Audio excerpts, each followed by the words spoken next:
Salut à tous les amis, j'espère que vous allez bien. On se retrouve aujourd'hui pour une nouvelle vidéo. Aujourd'hui on est mercredi 28 mai.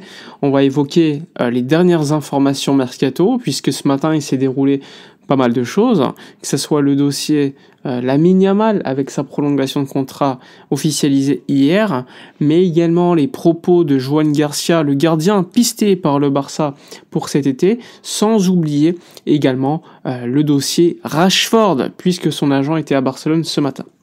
C'est parti, on y va. Alors je vous l'ai dit, on commence par la prolongation de contrat de Lamine Yamal qui a été officialisée hier soir aux alentours de 20h, donc prolongation de contrat jusqu'en 2031.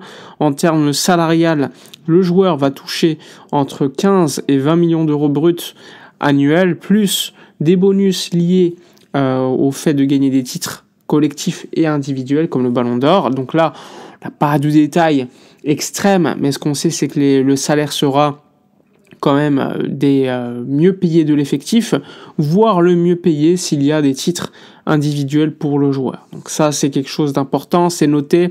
Je pense que c'est mérité pour le joueur qui est aujourd'hui, en termes de statut, le joueur le plus bankable et surtout le meilleur du monde. Donc c'est assez logique. Le Barça s'assure une recrue entre guillemets, parce que Lamine Yamal aujourd'hui est considéré comme un joueur jusqu'en 2031 du Barça, ce qui est quand même énorme, et on l'a vu hier, hein, ils étaient heureux du côté du Barça, Laporta, Rafa Yuste et même le père du joueur. Ensuite, je vous l'ai dit, ce matin il s'est passé beaucoup de choses. Il y a eu une interview avant le match entre le Costa Rica et la Catalogne, puisque cet après-midi ça jouait, il y avait notamment Pau Victor ou encore Eric Garcia qui jouait le match. Eh bien, il y a eu Joan Garcia qui s'est exprimé concernant son avenir. Les journalistes lui ont dit clairement, est-ce que vous écartez la piste Barça? Il a dit, je vais décider lors des prochains jours, mais en tout cas je suis très tranquille. Et les journalistes à chaque fois ils relançaient pour voir ce qu'il allait répondre, et systématiquement en fait le gardien de l'Espagnol n'écartait pas le Barça.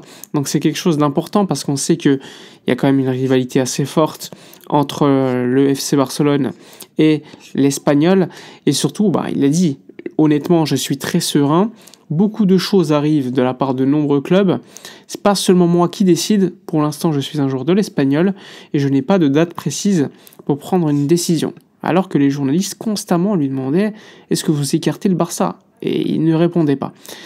Donc oui, c'est le gardien le plus le plus intéressant pour le Barça, puisque sa valeur, je le rappelle, est de 25 millions d'euros, clause libératoire assez intéressante. Plusieurs clubs sont intéressés en Angleterre, Newcastle, Aston Villa ou encore Manchester City. Il y a des clubs anglais, des clubs allemands, etc. qui le veulent aussi. Donc à voir lors des prochains jours si une décision de sa part est prise. Selon Mundo Deportivo, il y a déjà un accord entre ses agents et le Barça. Maintenant, la décision finale reste aux joueurs.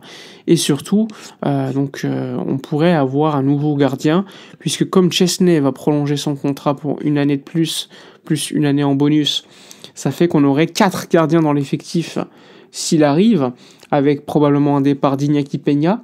Et là, il y aura le dossier à traiter.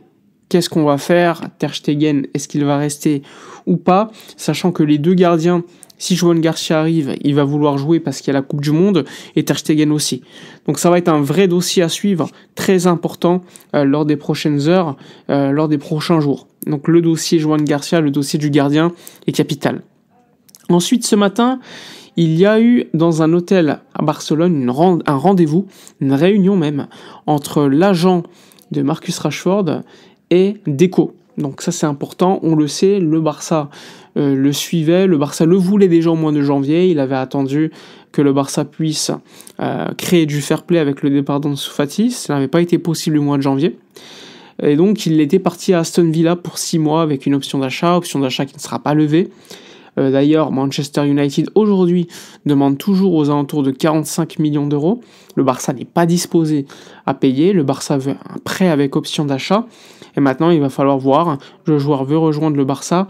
Si le Barça demande au joueur de vouloir que le Barça, par exemple, et de patienter jusqu'au bout, United sera obligé, entre guillemets, de transiger, de trouver une solution avec le joueur, parce que United ne veut plus en entendre parler. Donc ils sont quand même dans une position de faiblesse en termes de négociation.